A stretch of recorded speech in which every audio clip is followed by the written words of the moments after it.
اعوذ باللہ من الشیطان الرجیم۔ میں پناہ مانگتا ہوں اللہ کی شیطان مردود سے۔ بسم اللہ الرحمن الرحیم۔ اللہ کے نام سے شروع جو نہایت مہربان رحم والا۔ وَيَوْمَ نَبْعَثُ مِنْ كُلِّ أُمَّةٍ شَهِيدًا ثُمَّ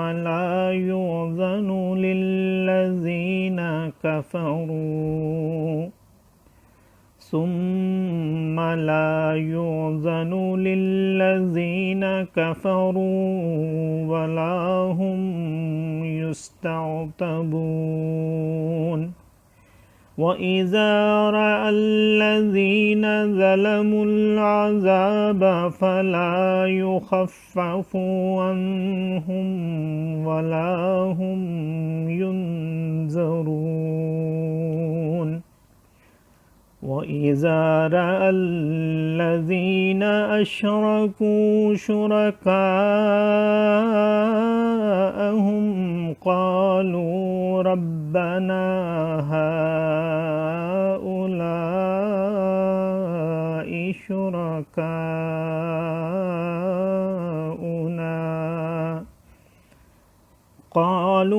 رَبَّنَا هَؤُلَاءِ شُرَكَاؤُنَا الَّذِينَ كُنَّا نَدْعُو مِن دُونِكَ فَأَلْقَوْا إِلَيْهِمُ الْقَوْلَ إِنَّكُمْ لَكَاذِبُونَ۔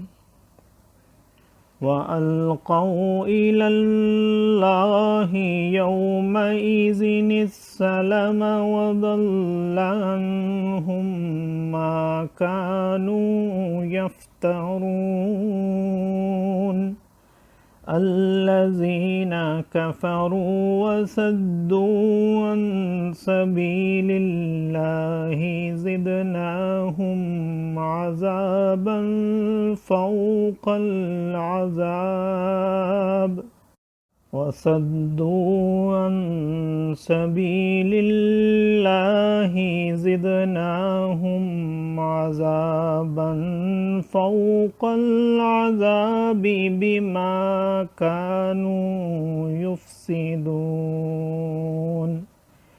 وَيَوْمَ نَبْعَثُ فِي كُلِّ أُمَّةٍ شَهِيدًا عَلَيْهِمْ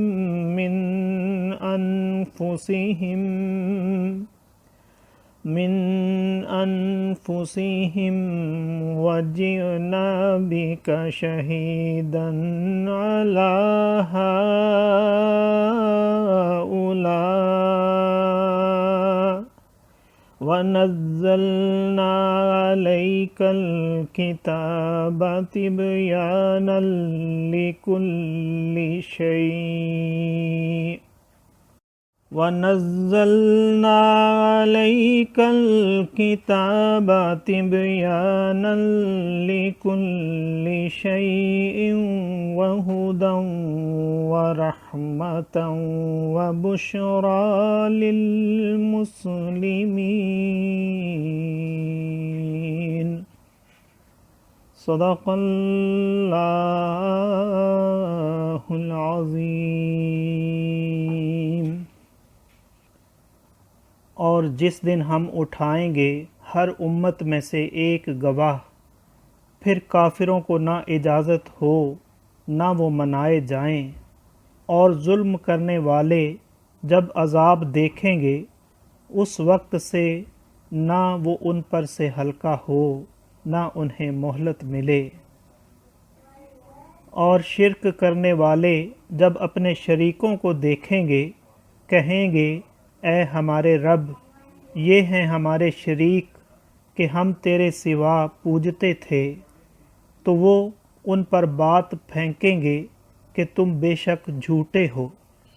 اور اس دن اللہ کی طرف عاجزی سے گریں گے اور ان سے گم ہو جائیں گی جو بناوٹیں کرتے تھے، جنہوں نے کفر کیا اور اللہ کی راہ سے روکا، ہم نے ان کے لیے عذاب پر عذاب بڑھایا، بدلہ ان کے فساد کا۔ اور جس دن ہم ہر گروہ میں ایک گواہ انہی میں سے اٹھائیں گے کہ ان پر گواہی دے، اور اے محبوب صلی اللہ علیہ وآلہ وسلم تمہیں ان سب پر شاہد بنا کر لائیں گے، اور ہم نے تم پر یہ قرآن اتارا کہ ہر چیز کا روشن بیان ہے اور ہدایت اور رحمت اور بشارت مسلمانوں کو۔ صدق اللہ العظیم۔ معزز سامعین اور حاضرین، آج ہم نے سورہ نحل کی آیت نمبر 84 سے آیت نمبر 89 تک کی تلاوت کی اور ترجمہ پیش کیا۔ اللہ تعالیٰ قبول و منظور فرمائے۔ اللہ تعالیٰ میں قرآن پاک کو پڑھنے، سننے، سمجھنے اور اس کے احکامات و تعلیمات پر عمل کی توفیق عطا فرمائے۔ دوران تلاوت اور ترجمہ اگر کوئی غلطی رہ گئی ہو تو اللہ تعالیٰ میں معاف فرمائے۔ آمین۔ جزاک اللہ۔